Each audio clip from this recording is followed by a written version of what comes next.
But here's the question. Are we being allowed to do it? Now, do you all have patience with me? Because I have just a little bit more. See, because we have to think this through, y'all.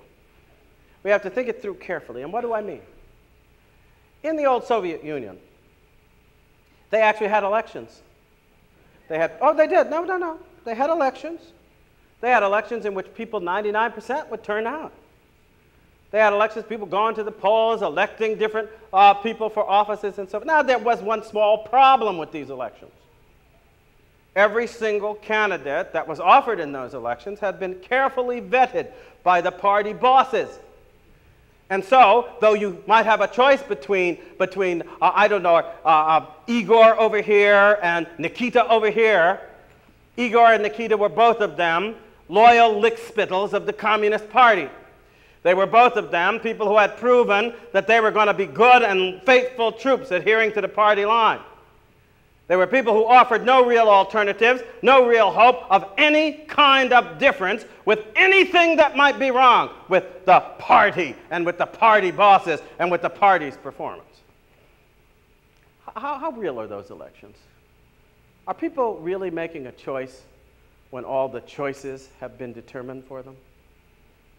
Are they? Well, now, we're supposed to have a two-party system that offers us a choice, right? Now, let me describe this.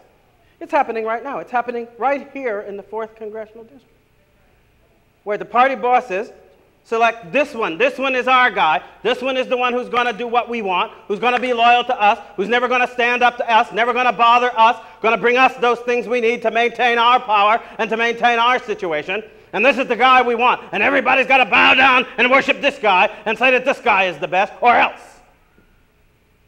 And then they put that up.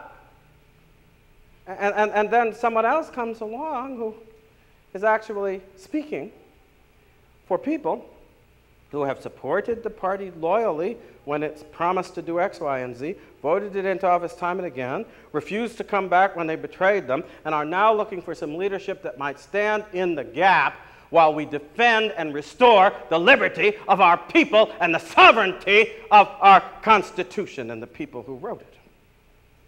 And so people come forward. They're voicing what have been the feelings and the desires and the hopes and the needs and the courage and the heart of the people who want to see that restoration. And behind the scenes, they take these people and they say, you should get out of this race. You shouldn't be part of this. We've chosen and everybody has to accept what we choose. Is this the Republican Party or the Communist Party of the Soviet Union we're dealing with? Is this America? Or is it some place that looks like America on the outside and works like a communist dictatorship on the inside? Which is it? And which are we willing to tolerate? I think it is time that in every district, in every race, in every way we know how, we send a message to all of those who would be our Chicago-style gangster party bosses that we will still be the masters in our own country, the sovereigns appointed by God's providence here. Not them, but us.